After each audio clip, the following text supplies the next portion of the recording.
Hey guys, hope everything's going well. You guys know that drill. Smash that like button, subscribe if you haven't, comment down below. Okay, so I wanted to do a video on the markets, and I just wanted to say that buying fear is a very challenging thing to do, especially when a lot of people's or your own account may be down over the past year. Maybe you bought some high flying stocks, etc., and it's down.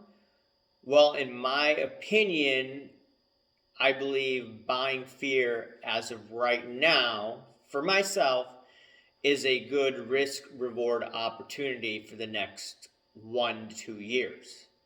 After that, I'm going to have to reassess what's going on in the macro global economy, etc.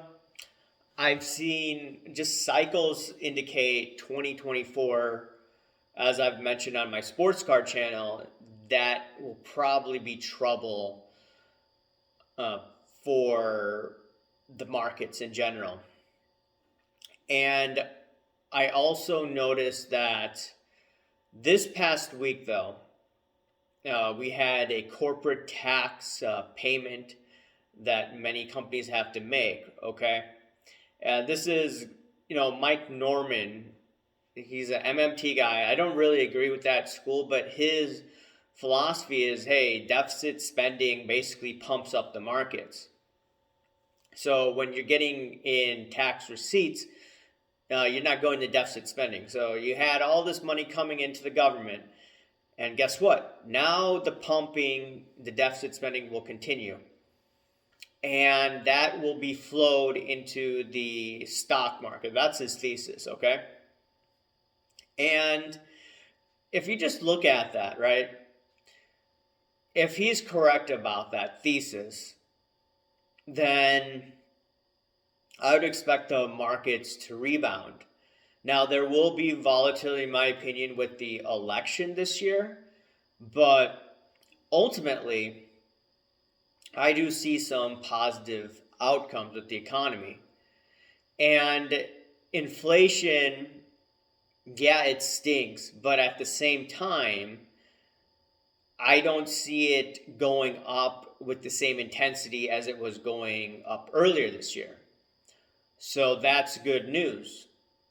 And if inflation levels off, then people will have more confidence in the economy because less rate hikes and potentially a pivot, like I mentioned before, in the overall markets. When you have a pivot, right, stop raising interest rates or actually cutting interest rates, then all of these guys are going to be throwing money into the markets because that's how everyone's trained. Hey, they're like, hey, you're not going to raise interest rates? Okay, people are going to speculate. They pay less on credit card debt. They pay less on adjustable rate mortgages. They pay less for even locking in homes, etc. So that should give a boost to the confidence of speculators, investors, etc. in the market. And I'm also looking at other markets as well. I noticed the 10-year tips. I don't know the exact number right now, maybe close to 100 basis points. And if you start to see, in terms of precious metals, right? I noticed that with precious metals, whenever the 10-year tips goes in a more negative direction, that is bullish for commodities, gold, silver, etc. And I also expect to see precious metals rise if you stop these interest rate hikes. And markets should go up, crypto should go up, in my opinion. I'm not telling you what to do. Gold, silver should go up. Some technical guys that I follow, they're saying that, hey, 1665 is a bottom in gold. We will see if that holds. And I'm just seeing greener pastures ahead. Right? People accuse me of being very negative on my sports car channel, but hey, look, I have to be objective.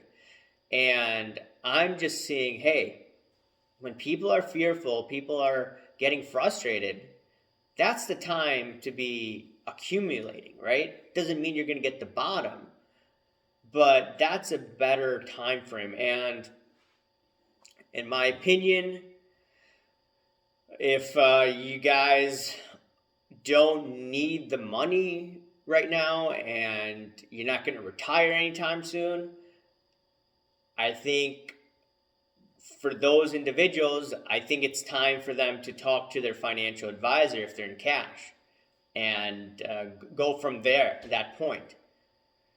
And I believe also, though, if interest rates are going down, right, 10-year yield, 30-year yield, I think that's going to be bullish for the FANG stocks and a lot of these high-flying stocks. And I think Avi Gilbert made an article the other day. He said that the TLT should be bottoming out soon. He thinks somewhere between 100 and 105, or around there, whatever. And he thinks that in the next few years, the TLT is going to go back to 150. If that happens, right, lower interest rates ahead, what does that mean? In my opinion, higher equities, higher gold, higher silver, higher crypto. And then things will get overheated, and that's probably not the time to be buying at that time. But we shall see, guys. But anyways, let me know what you think. Remember to smash that like button, subscribe if you haven't, comment down below, guys. Thank you. Bye.